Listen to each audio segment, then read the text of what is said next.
माधव एक बहुत बड़ा बिजनेसमैन था। उसके पास पैसों की कोई कमी नहीं थी।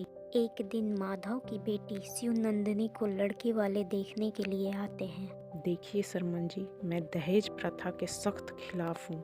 इसलिए मैं अपनी बेटी की शादी में 1 रुपया भी दहेज नहीं दूंगा। मेरी बेटी के साथ सिर्फ ये प्यारा सा बैल जाएगा, क्योंकि मेरी बेटी ने इसे बचपन से पाल पोस कर बड़ा किया है। इसलिए वो इससे दूर नहीं रह सकती है।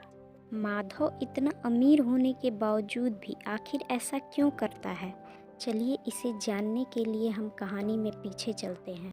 ये है माधव की बेटी शिव नंदिनी, लेकिन इसे प्यार से सभी पीहू कहकर बुलाते थे। पीहू इतने अमीर बाप की बेटी होने के बावजूद भी एक सादा जीवन जीना पसंद करती थी। पीहू पढ़ाई में बहुत अच्छी थी। उसने बीएड की डिग्री ले ली थी। पीहू को पढ़ाना बहुत अच्छा लगता था, इसलिए पीहू अपने मोहल्ले के सभी गरीब बच्चों को बुलाकर अपने घर के सामने पढ़ाया करती थी। वह उन लोगों से कभी पैसे नहीं लेती थी। और ये है वरदान, जिसे प्यार से सभी टिंकू कहकर बुलाते थे। टिंकू पीहू के घर के बगल में ही रहता था। अरे भाई, तू आ गया। मैं पिछले 5 मिनट से यहाँ खड़ा हूँ, लेकिन तेरा ध्यान उधर से हटे तब तो मैं तुम्हें दिखूंगा।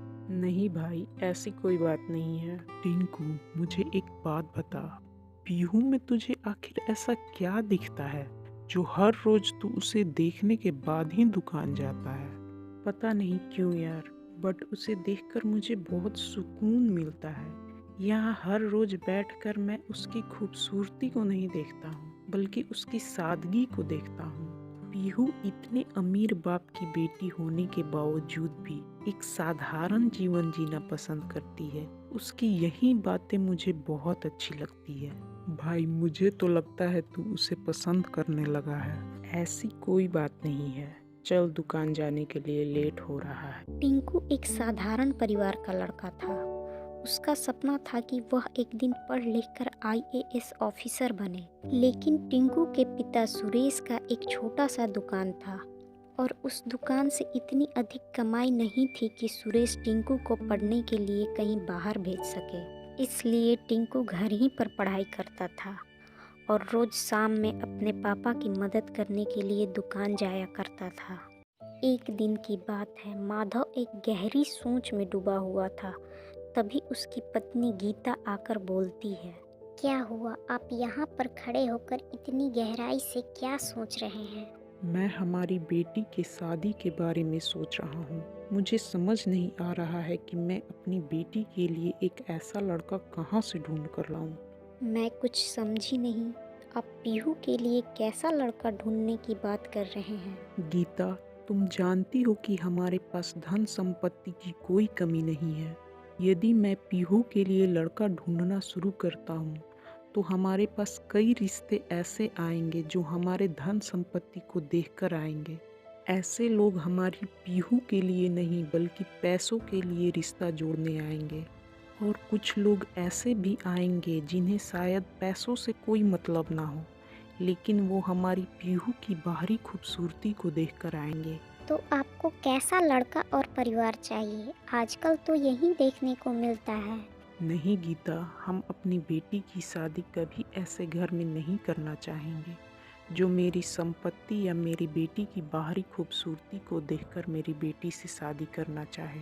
इतना बोलकर माधव वहाँ से चला जाता है। इधर रोज की तरह टिंकू दुकान जाने से पहले बैठकर पीहू को देख रहा होता है। तभी उसका दोस्त आकर बोलता है, जब तू उसे पसंद करता है तो उसे जाकर बोल क्यों नहीं देता है? यही तो मैं नहीं कर सकता हूँ। क्यों, तुझे उसे प्रपोज करने में डर लगता है? नहीं भाई, मुझे डर नहीं लगता है। बस मैं यही सोचकर पीछे रह जाता हूँ कि मैं अभी उसके लायक नहीं हूँ। पीहू एक अमीर घर की लड़की है और जाहिर सी बात है कि उसके पापा उसके लिए एक अमीर लड़का ही ढूंढेंगे। भाई, तू भी तो आईएएस बनने का सपना देखता है और मुझे यकीन है कि तू एक दिन बड़ा आदमी जरूर बनेगा। मेरे दोस्त, कोई भी पिता अपनी बेटी की शादी एक ऐसे लड़के से कभी नहीं कराता है जो कि आईएएस बनने का सपना देख रहा हो, बल्कि एक ऐसे लड़के से कराता है जो आईएएस बन चुका होता है। इतना बोलकर टिंकू दुकान जाने के लिए निकल जाता है। शाम के समय बैठकर जब सभी डिनर कर रहे होते हैं तभी पीहू माधव से बोलती है। पापा, कल से सावन शुरू हो रहा है, तो मैं सोच रही थी कि सभी बच्चों को ले जाकर सावन का मेला घुमा दूं। इससे उन बच्चों का पढ़ाई के साथ साथ थोड़ा घूमना फिरना भी हो जाएगा।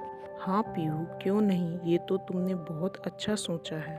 तुम कल ही सभी बच्चों को सावन का मेला घुमाने ले जाओ और जितने पैसों की ज़रूरत हो हमसे मांग लेना। ओके पापा, थैंक यू सो मच, आप बहुत अच्छे हैं। इतना बोलकर पीहू वहाँ से चली जाती है। तभी माधव गीता से बोलता है। तुम देख रही हो ना गीता, हमारी बेटी का मन कितना खूबसूरत है। इसीलिए मैं हमेशा यही सब सोचता रहता हूँ कि अपनी बेटी के लिए कहाँ से एक ऐसा लड़का और परिवार ढूंढ कर लाऊं जो मेरी पीहू के मन की इस खूबसूरती को समझ सके। आपको याद है ना, जब हमारी शादी के 5 साल बाद भी हमारी कोई संतान नहीं थी, तो हमने महादेव की कितनी पूजा की थी। 16 सोमवारी का व्रत किया था, तब जाकर पीहू का जन्म हुआ था। आप चिंता मत कीजिए, मुझे पूरा विश्वास है महादेव की कृपा से हमारी बेटी को ऐसा ही लड़का मिलेगा जैसा आप चाहते हैं। तुम सही बोल रही हो गीता, अब महादेव ही हमें ऐसे लड़के से मिलवाएंगे। गीता, मैं सोच रहा हूँ कि मैं 16 सोमवारी का व्रत रखूँ। 16 सोमवारी का व्रत आप क्यों करेंगे, मैं कर लेती हूँ। नहीं गीता, तुम एक बार 16 सोमवारी का व्रत करके माँ होने का फर्ज अदा कर चुकी हो। एक बार मुझे भी अपने पिता होने का फर्ज अदा करने दो। अगले दिन से माधव प्रत्येक सोमवार को पूरी निष्ठा से महादेव की पूजा करने लगता है। इसी बीच एक दिन शाम के समय माधव अपने कुछ रिश्तेदारों के घर जाता है और उनसे बातें करता है।